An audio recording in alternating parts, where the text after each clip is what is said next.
बाबरी मस्जिद विध्वंस केस साल 1992 के इस मामले में लखनऊ की स्पेशल सीबीआई कोर्ट में सुनवाई चल रही है। पहले 31 अगस्त तक सुनवाई पूरी करके सीबीआई कोर्ट को अपना फैसला सुना देना था। अब सुप्रीम कोर्ट ने नई मियाद दी है। कहा है कि 30 सितंबर तक सुनवाई और जजमेंट का काम पूरा हो जाए। स्पेशल सीबीआई कोर्ट के जज सुरेंद्र कुमार यादव की रिपोर्ट पर सुप्रीम कोर्ट ने यह आदेश दिया है। लगे हाथ आपको यह भी बता देते हैं कि इस केस में कब कब क्या क्या हुआ।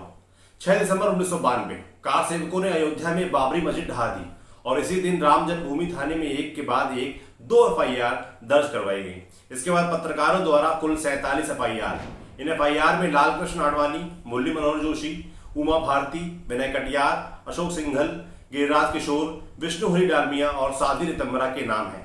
इनके अलावा कई अज्ञात कार सेवकों का भी जिक्र बतौर आरोपी एफआईआर में किया गया है।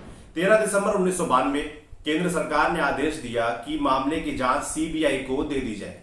5 अक्टूबर 1993 सीबीआई ने इस मामले में पहली चार्जशीट दायर की। इस चार्जशीट में शिवसेना प्रमुख बाल ठाकरे, भाजपा नेता लालकृष्ण आडवाणी, मुरली मनोहर जोशी, ब्रजभूषण शरण सिंह, तत्कालीन मुख्यमंत्री कल्याण सिंह, विहिप नेता अशोक सिंघल, उमा भारती, विनय कटियार, साध्वी रितंबरा, गिरिराज किशोर, शिव सैनिक पवन पांडे, अयोध्या के तत्कालीन डीएम आरएस श्रीवास्तव और एसएसपी डीबी राय के नाम थे। सीबीआई के करीब 2 साल की जांच के बाद तारीख आई 11 जनवरी 1996।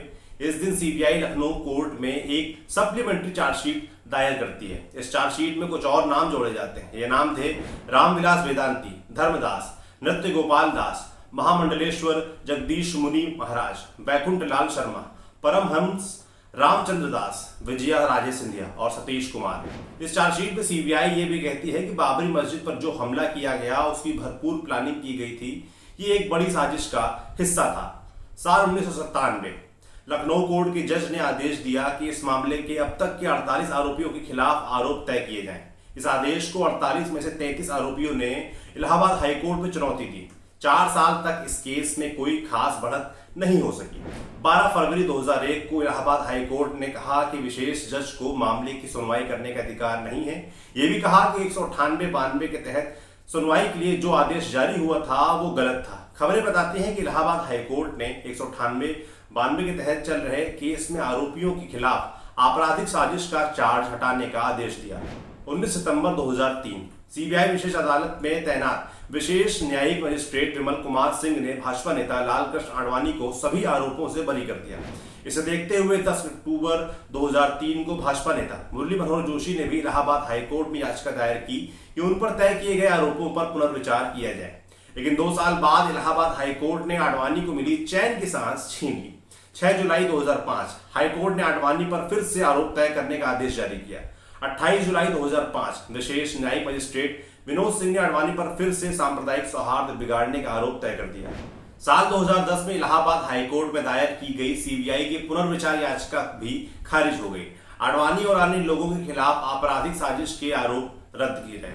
साल 2010 तक रायबरेली और लखनऊ 2 अलग अलग अदालतों में मुकदमों की सुनवाई हो रही थी। आखिरकार 19 अप्रैल 2017 को सुप्रीम कोर्ट ने आदेश जारी किया। आडवाणी और बाकी लोगों को आपराधिक साजिश के आरोप के अधीन लाया गया और सीबीआई कोर्ट को यह आदेश जारी किया गया कि वो अगले 2 साल में इस मामले की सुनवाई पूरी कर लें।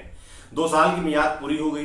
फिर 19 जुलाई 2019 को सुप्रीम कोर्ट ने सुनवाई और फैसले की मियाद को बढ़ा दिया। कहा कि 6 महीने के अंदर सभी गवाहों और आरोपियों के बयान दर्ज कर लें और उसके बाद फैसला सुनाएं।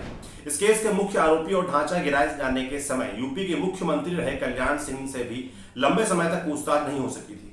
4 सितंबर 2014 को कल्याण सिंह ने राजस्थान के राज्यपाल पद की शपथ ली थी।